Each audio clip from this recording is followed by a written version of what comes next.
오늘 주신 하나님의 말씀 누가복음 18장 18절부터 30절까지 말씀입니다. 누가복음 18장 18절부터 30절까지 말씀 한 절씩 교독하겠습니다. 어떤 관리가 물어 이르되 선한 선생님이여 내가 무엇을 하여야 영생을 얻으리이까?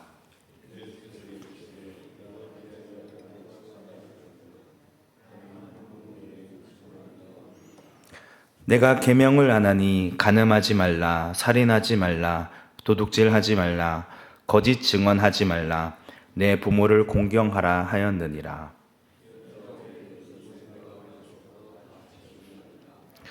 예수께서 이 말을 들으시고 이르시되 내게 아직도 한 가지 부족한 것이 있으니 내게 있는 것을 다 팔아 가난한 자들에게 나눠주라. 그리하면 하늘에서 내게 보화가 있으리라. 그리고 와서 나를 따르라 하시니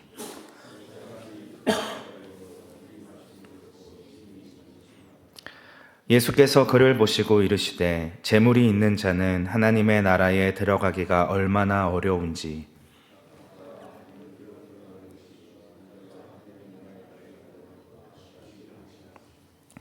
듣는 자들이 이르되 그런즉 누가 구원을 얻을 수 있나이까?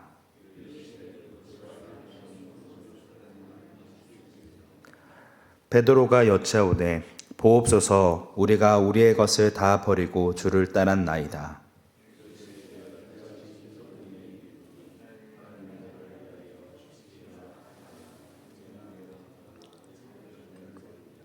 읽겠습니다.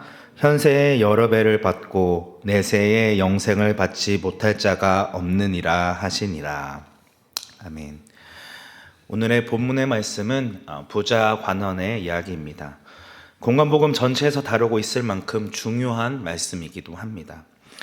오늘 본문에서 이야기하는 주제는 영생을 얻을 수 있는 방법은 무엇인가? 어떤 사람이 구원을 받을 수 있고 하나님 나라에 들어갈 수 있느냐에 대한 질문입니다. 18절 말씀을 보시면 어떤 관리가 물어 이르되 선한 선생님이여 내가 무엇을 하여야 영생을 얻으리까? 라고 곧장 이 문제에 대해서 질문합니다. 평행 본문인 마가복음 10장에서는 그의 재물이 많다라고 이야기하고 있고 마태복음 19장에서는 이 사람을 청년으로 묘사하고 있습니다. 그리고 오늘 본문에서는 그가 관리 혹은 지도자임을 알 수 있습니다. 누가는 바리새파 지도자들을 묘사할 때 이 헬라어 단어를 사용했습니다.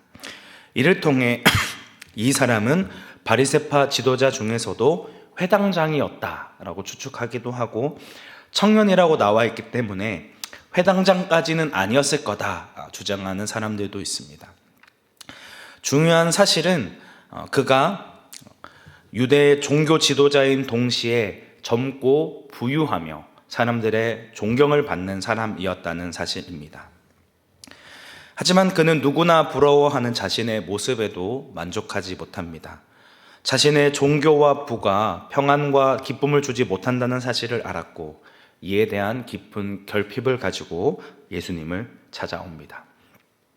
그는 현재 자신이 누리고 있는 많은 부와 명예보다 훨씬 더 중요한 것, 즉 영원한 생명을 얻기 위해 예수님께로 나온 것입니다. 이 영생을 얻는 문제가 너무나도 간절하고 중요한 문제였기 때문에 그는 앞뒤를 재지 않고 예수님께 나와 단도직입적으로 묻습니다. 선한 선생님이여 내가 무엇을 하여야 영생을 얻으리이까? 당시 유대 사회에서는 훌륭한 사람을 선생님이라고 불렀습니다. 여기에 예수님을 선한 선생님이라 부르며 예수님을 높이고 있습니다. 이에 예수님께서는 내가 어찌하여 나를 선하다 일컫느냐? 하나님 한 분 외에는 선한 이가 없느니라고 말씀하십니다. 하나님 외에는 선하신 분이 없으며 선으로 구원을 받을 수 있는 존재는 아무도 없다는 사실을 강조하신 것입니다. 내가 만일 하나님을 진정으로 따르기를 원한다면 하나님의 말씀에 온전히 순종해야 한다는 것을 이야기하고 있습니다. 그래서 이어지는 20절 말씀에서 계명에 대해 언급하십니다. 내가 계명을 안 하니 간음하지 말라, 살인하지 말라, 도둑질하지 말라, 거짓 증언하지 말라, 내 부모를 공경하라 하였느니라. 여기서 예수님이 제시한 계명은 10계명의 5에서 10계명입니다. 1에서 4계명이 하나님과 우리 사이의 관계를 말씀하고 있다면 5에서 10계명은 우리와 다른 이웃에 대한 관계를 이야기하는 말씀이죠. 지금 예수님께서는 이 관리가 하나님과의 관계를 어떻게 맺고 있느냐 보다 이웃과의 관계 속에서 계명을 지키고 있느냐, 선을 행하고 있느냐를 묻고 계십니다. 이 말씀을 통해 그가 율법의 거룩함에 대한 부담감을 느끼게 하고 자신이 하나님의 영광에 도저히 이를 수 없는 죄인임을 고백하게 하기 위해 이 질문을 하셨습니다. 하지만 이 관리는 21절에서 뭐라고 이야기합니까? 여짜오되 이것은 내가 어려서부터 다 지키었나이다 라고 대답하고 있습니다.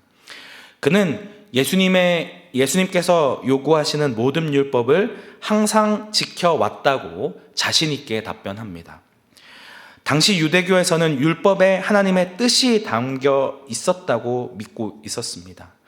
이런 하나님의 뜻을 잘 행하고 있는지를 질문하셨는데 그는 선하신 하나님 앞에 자신이 얼마나 악하고 교만한 사람인지 인지하지 못하고 있습니다.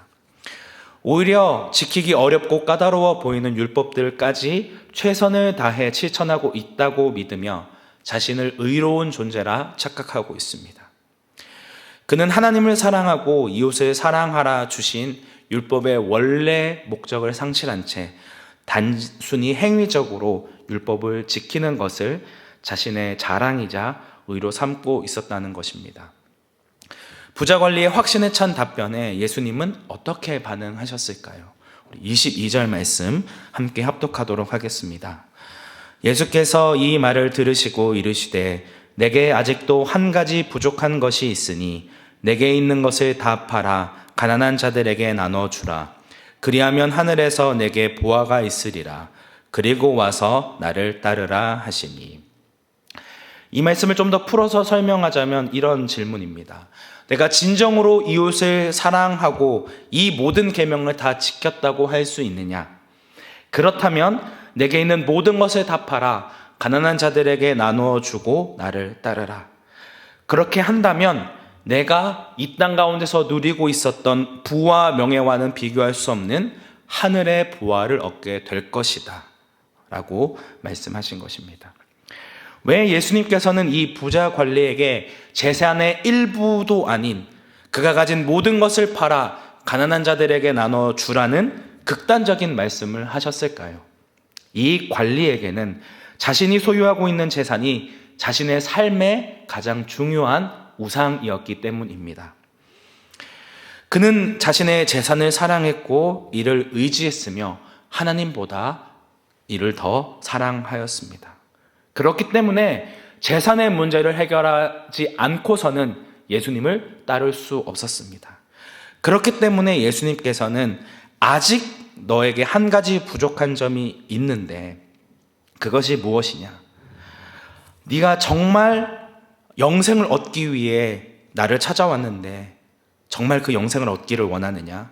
내가 그토록 중요하게 여기는 재물을 포기하고서라도 영생을 그리고 하나님의 나라에 들어가게 될 것을 원하느냐는 것을 질문하고 있는 것입니다. 내가 선하다고 이야기하는 나를 따를 것이냐 아니면 내가 소유하고 있는 재산을 따를 것이냐 둘 중 하나를 선택하게 만드신 것입니다. 이를 통해 예수님께서는 그가 가진 재물보다 하나님을 더 사랑하기를 예수님의 말씀에 온전히 순종함으로 그를 따르기를 원하셨습니다.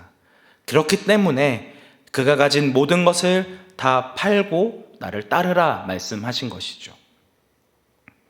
여기서 나를 따르라는 단어는 현재 명령법으로 계속해서 따르다라는 의미입니다.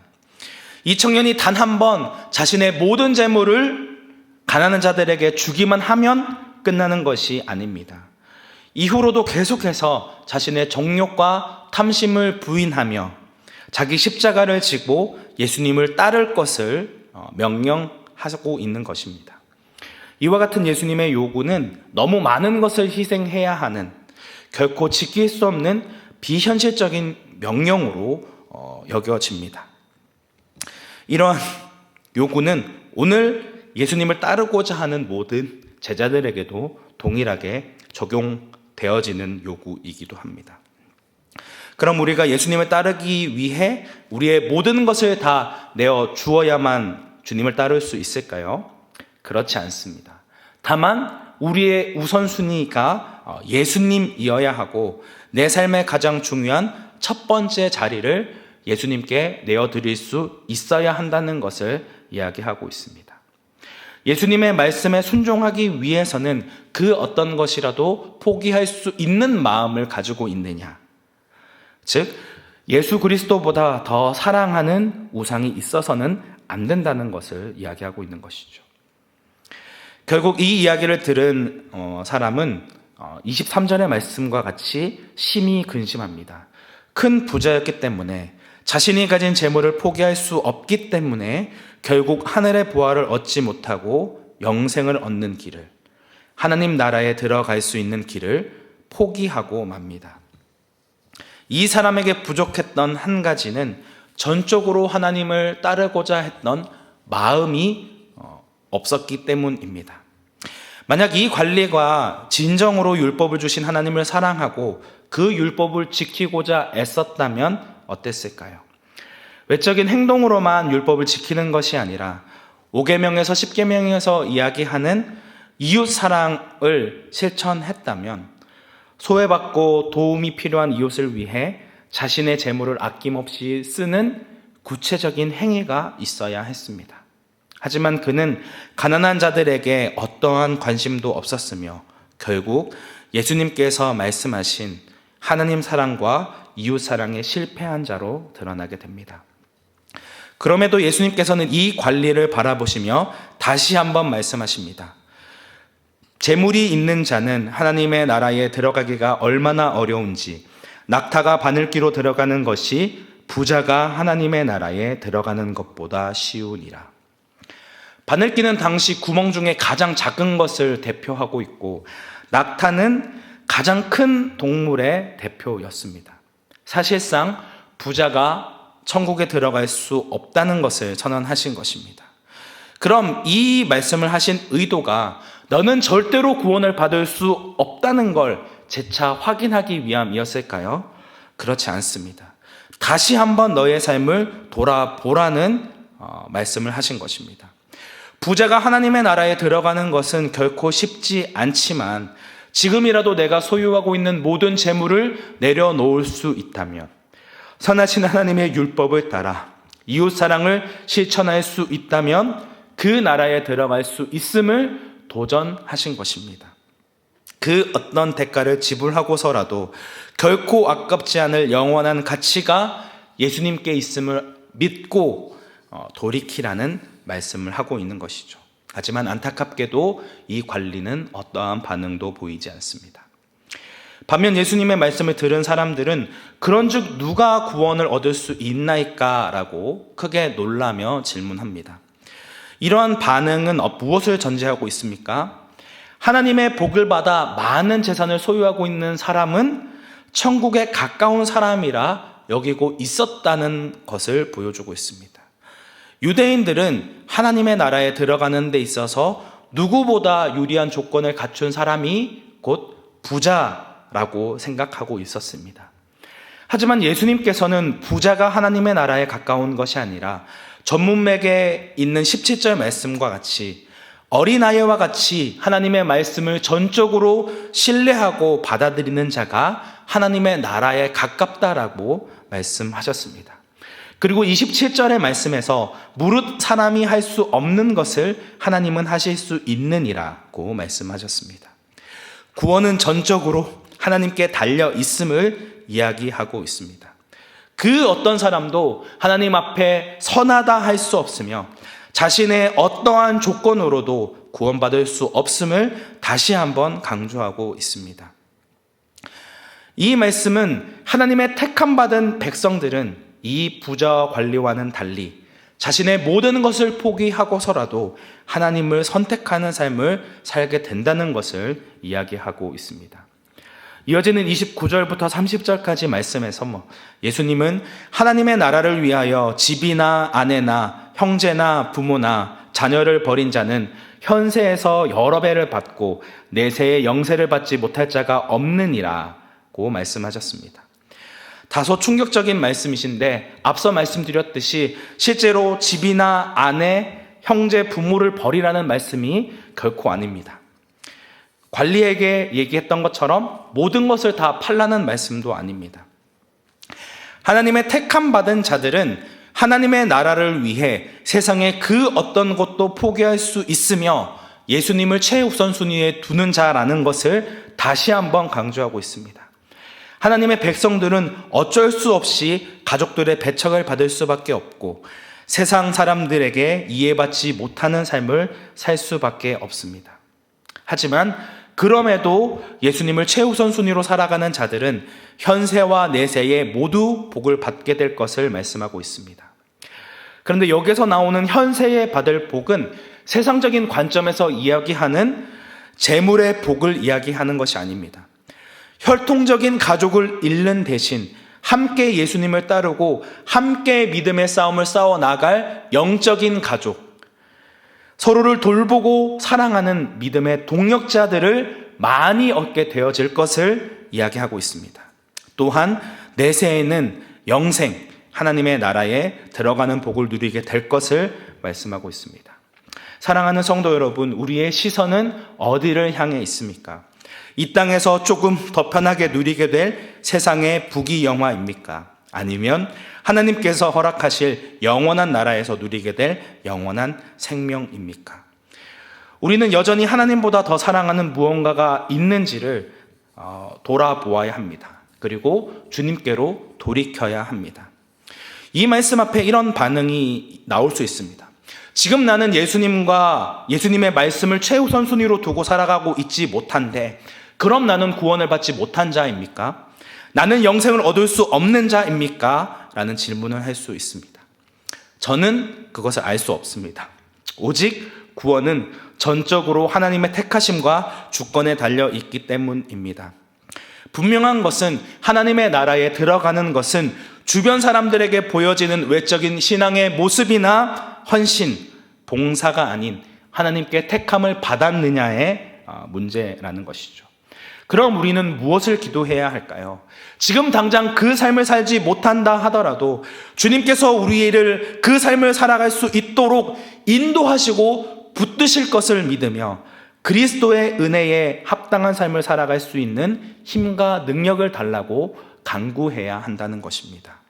오늘 본문에서 이야기하는 세상의 모든 것을 포기하고서라도 주님을 따르는 참된 제자의 삶을 살 수 있도록 하나님의 택함받은 백성답게 살아갈 수 있는 은혜를 허락해 달라고 기도하는 것입니다. 날마다 주님 앞에 내 자신의 연약함과 믿음 없음을 인정하며 예수 그리스도의 십자가 보혈을 의지하여 주님 앞에 나아가는 것입니다. 그렇게 하나님의 말씀 앞에 자신을 돌아보고 점검하며 자신이 소유하고 있는 것들을 조금씩 내려놓는 하루하루를 통해 영원한 생명이 주어지게 될 것을 믿습니다. 우리 주변에 영생의 가치를 알매도 불구하고 자신의 움켜잡고 있는 것을 내려놓지 못하는 사람들이 얼마나 많습니까? 우리도 그렇게 살아가고 있지는 않은지 다시금 우리의 믿음을 점검하며 날마다 주님의 은혜를 구하며 영생의 길로 걸어 나아가시는 온사랑교회 성도님들이 되시기를 주님의 이름으로 축복합니다. 함께 기도하겠습니다. 은혜가 충만하신 하나님 아버지, 오늘 부자 관리에 대한 말씀을 살펴보았습니다. 부자 청년이 영생을 얻고자 주님을 찾았음에도 불구하고 결국 자신이 가장 소중하게 여기는 것을 포기하지 못하고 예수님께서 말씀하신 그 예수님을 따르지 못하는 모습을 보며 오늘 우리의 모습을 다시금 점검하기 원합니다. 이 세상의 그 어떤 것보다 예수님이 주시는 그 영생이 가장 가치 있다는 것을 기억함으로 기쁨으로 주님이 걸어가신 십자가의 길을 따라 걷기 원합니다. 날마다 그 은혜를 구하며 주님 앞에 나아가는 저희들 되어질 수 있도록 인도하여 주옵소서. 우리의 영원한 생명 되시는 예수님의 이름으로 기도드립니다. 아멘.